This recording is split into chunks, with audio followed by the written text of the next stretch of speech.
தமிழ்நாட்டை பொறுத்த வரைக்கும் உங்களுக்கு வந்து இஸ்லாமியர்கள் வந்து சாதி கிடையாதுன்னு சொல்றீங்க. ஆனா வந்து பீகார், உத்தரப்பிரதேசத்துல மிகப்பெரிய கொடுமைக்கு உள்ளாக்கப்படுறாங்களே. வந்து அது வந்து சச்சார் கமிட்டியே அது அறிக்கை கொடுத்துருக்குது. ரங்கநாத் மிஸ்ரா அறிக்கையை வந்து தாக்கல் செஞ்சிருக்காங்களே. அந்த அறிக்கை குறித்து இந்தியா முழுக்க பெரிய பேசு பொருளா இருந்துச்சு. இன்னைக்கு இஸ்லாமியர்கள் என்ன கேட்கறாங்க? ரங்கநாத் மிஸ்ரா அறிக்கையாவே சச்சார் கமிட்டி அறிக்கையை முன்வைங்க, நடைமுறைப்படுத்துங்க. அதுல சச்சார் கமிட்டி ரங்கநாத் மிஸ்ரா அறிக்கையில என்ன சொல்லியிருக்கு? 69 இளைய பெருமாளுடைய அறிக்கையில என்ன சொல்லியிருக்காங்கன்னா, இஸ்லாமியர்கள் வந்து இங்க உள்ள நடைமுறை அந்த பண்பாடு என்பது இங்க வந்து சாதி இல்லாத ஒரு நிலை இருக்கு. ஓரளவுக்கு அரபு நாட்டில் இருக்கு, இங்க இருக்கு. ஆனா நார்த்ல இருக்கா?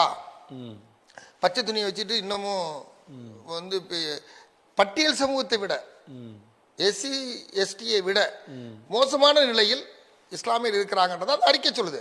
அப்ப அந்த அறிக்கை சொல்றது குறித்து காங்கிரஸ் கட்சியோ அல்லது இப்ப ஆள்கிற பாஜக அரசு 3வது முறை ஆண்டு கொண்டிருக்காங்க இவங்களோ எந்த கவலையும் கொள்ளாதது, வருத்தம் கொள்ளிக்குது. அதனால நம்ம அது வந்து ஒரு பெரிய சப்ஜெக்ட் அதுல.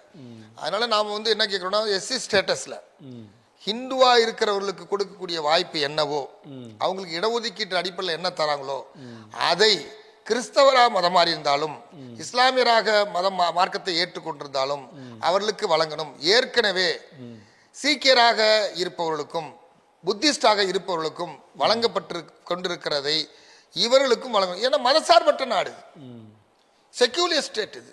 அப்ப மதச்சார்பற்ற நாடு என்றால் சட்டத்தின் அடிப்படையில் மதச்சார்பற்ற நாடா மட்டுமே இருக்குதா? அப்ப வந்து மதத்தின் அடிப்படையில் தான் நான் இந்துவா இருக்கிற ஒரு பறையருக்கு, பல்லருக்கு, பட்டியல் சமூக சமருக்கு, ஒரு மகருக்கு நான் கொடுப்பேன்னு சொன்னா, அப்ப இஸ்லாமியர்ல மதம் மாறின பட்டியல் சமூகத்தை சேர்ந்தவங்க சாதிய ஒடுக்குமுறைக்கு எதிராக, சனாதனத்துக்கு எதிராக, பார்ப்பனிய ஆதித்திற்கு எதிராக, இந்த வர்ண கோட்பாட்டு அநீதிக்கு எதிராக, இந்த ஆண்டாண்டு காலமாக இருக்கக்கூடிய இருட்டடிப்புக்கு எதிராக ஒரு மதம் மாறுறவங்க எதுக்கு மாறுறாங்க? மார்க்கத்தை தழுவுறாங்கன்னா, இது எனக்கு இந்த கோட்பாடு வேண்டாம், இந்த ஏற்றத்தாழ்வு வேண்டாம், இந்த ஏற்றத்தாழ்வு மனிதனுக்கு மனிதனை இழிவுபடுத்துகிறது, மனிதனுக்கு மனிதன் கீழா நடத்துகிறது, மனிதனுக்கு மனிதன் அடிமைப்படுத்துகிற சமூகமாக இருக்குது. எனக்கு இந்த சமூக கட்டமைப்பில் இருக்கக்கூடிய இந்த மத கட்டமைப்பு எனக்கு விருப்பம் இல்லை, நான் சமத்துவ கோட்பாட்டை விரும்புகிறேன், சனாதன கோட்பாட்டை நான் விரும்பவில்லை என்று சமத்துவ கோட்பாட்டை விரும்புகிற அல்லது சமத்துவம் சொல்லுகிற இஸ்லாத்தை நான் விரும்புகிறேன் என்று ஒருத்தர் போனா அவருக்கு உடனே நீங்க இந்துவா இருந்தா மட்டும்தான் இருக்குன்னு 1950 ஜனாதிபதி ஆணை 13 டாக்டர் ராஜேந்திர பிரசாத் கொடுத்த அறிக்கை, அந்த ஒரே ஒரு ஒத்த தீர்ப்பை இன்ன வரைக்கும் நடைமுறையில் வச்சிருக்காங்களே. அது எப்படி நியாயம்? ஒரு உண்மையை சொல்ல போனா, ஒரு ஜனாதிபதியுடைய ஆணை எவ்வளவு காலத்துக்கு பொருந்தும்? நாடாளுமன்றத்தில் லோக்சபாவிலையும் ராஜ்யசபாவிலையும் விவாதிக்கப்பட்டு அந்த விவாதம் வந்து அந்த அமைச்சரவையில் ஒப்புதல் வழங்கப்பட்டு அந்த அமைச்சரவையிலிருந்து கூடி முடிவெடுக்கப்பட்டது பிரதமர் வழியாக ஜனாதிபதிக்கு சென்று ஜனாதிபதி ஒப்புதல் வழங்கி அது கெசட்டில் வந்துச்சுன்னா அது பொருத்தமானது, அது சட்டப்பூர்வமானது. இரு அவைகளும் மெஜாரிட்டியா அதை ஏற்றுக்கணும். இதுதான் நியாயம். அல்லது ஒரு உச்ச நீதிமன்றமோ உயர் நீதிமன்றமோ வழங்குகிற தீர்ப்பு அது வந்து நடைமுறைக்கு வருகிற போது அதை வந்து ஜனாதிபதி ஒப்புதல் வழங்கி கெசட்டில் வந்தால் அது ஒரு சட்டம் தான். ஜனாதிபதியே நேரடியாக தலையிட்டு ஒரு ஆணையை பிறப்பிக்கலாம். ஆனா அந்த ஆணை பிறப்பித்தால் எவ்வளவு நாளுக்கு அதுக்கு அதிகாரம் உண்டு? 6 மாச காலம். அதுக்குள்ள என்ன பண்ணணும்? நாடாளுமன்றத்தில் கூடி விவாதிக்கணும், அல்லது நீங்க அந்த சப்ஜெக்ட் சம்பந்தமா நீதிமன்றத்தில் போய் உத்தரவு பெறணும், ஒரு தீர்ப்பை பெறணும். அதுதான் சட்டம். ஆனா 1950 ஜனாதிபதி ஆணை 13 என்ன சொல்லுது? யாரெல்லாம் வந்து பார்சி இல்லையோ, யாரெல்லாம் முகமதியர் இல்லையோ, யாரெல்லாம் கிறிஸ்தவர் இல்லையோ, யாரெல்லாம் சீக்கியர் இல்லையோ, யாரெல்லாம் பௌத்தர் இல்லையோ, அவர்களை தவிர பிற இந்துக்களாக இருக்கக்கூடிய ஒருவருக்கு மட்டும்தான் இந்த சமூக நீதி அடிப்படையில், இந்த இடஒதுக்கீட்டு அடிப்படையில் வழங்கப்படும், அதுதான் பொருந்தும் இது அப்படின்னு சொன்னா இது இந்து நாடா? அப்ப நீங்க 75 ஆண்டுகளுக்கு மேல இந்து நாடா தான் வச்சிருக்கீங்களா? சட்டபூர்வமா சமத்துவமான நாடு, மதச்சார்பற்ற நாடு என்று நீங்க சட்டத்தில் வச்சிருக்கீங்க. ஆனா நடைமுறையில் என்ன வச்சிருக்கீங்க?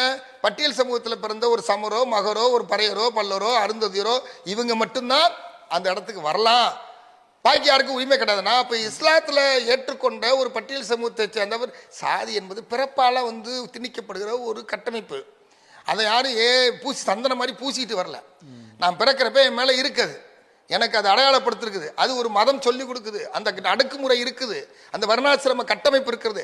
அப்படி இருக்கிறது உண்மையானால் அதுலேருந்து எப்படி வெளில வரணும்னா, எனக்கு இது வேணான்னு நான் போனா நீ இப்படி இருந்தால் மட்டும்தான் உனக்கு சலுகை, இப்படி போனால் உனக்கு கிடையாது அப்படின்னா இது சட்டமா? இது என்னது அர்த்தம்? இது நாடா இது காடா? இது இந்த நாட்டில் இருக்கக்கூடிய நடைமுறை வந்து எப்படி நியாயப்படுத்துறாங்க?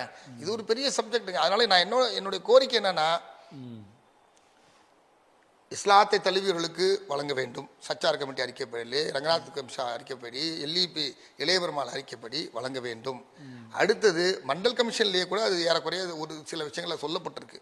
அடுத்தது சிறுபான்மை சமூகத்திற்காக இருக்கக்கூடிய ஆணையம், பிற்படுத்த சமூக மக்களுக்காக இருக்கக்கூடிய ஆணையம், கமிஷன், அந்த துறை, அதே மாதிரி SC/ST துறை, அதே மாதிரி மனித உரிமை துறை, பெண்கள் ஆணையம், மகளிர் ஆணையம் மட்டும் இல்லாமல் குழந்தைகள் ஆணையம், மனித உரிமை ஆணையம், இவ்வளவு பேரும் இது சரிதான்னு சொல்லிட்டாங்க. ஆனாலும் காங்கிரஸும் செய்யல, பாஜகவும் செய்யல. அப்ப யாரு வந்தாலும் செய்ய மாட்டாங்கன்னா, அப்ப அதிகார மட்டத்தில் இருக்கக்கூடிய உயர் சாதி வகுப்பை சேர்ந்த பார்ப்பனியர்கள் தான் இந்த நாட்டை நேரடியாகவும் மறைமுகமாகவும் ஆண்டு கொண்டிருக்கிறார்கள் என்பதற்கு இதை விட சாட்சி எதுவும் இல்லை.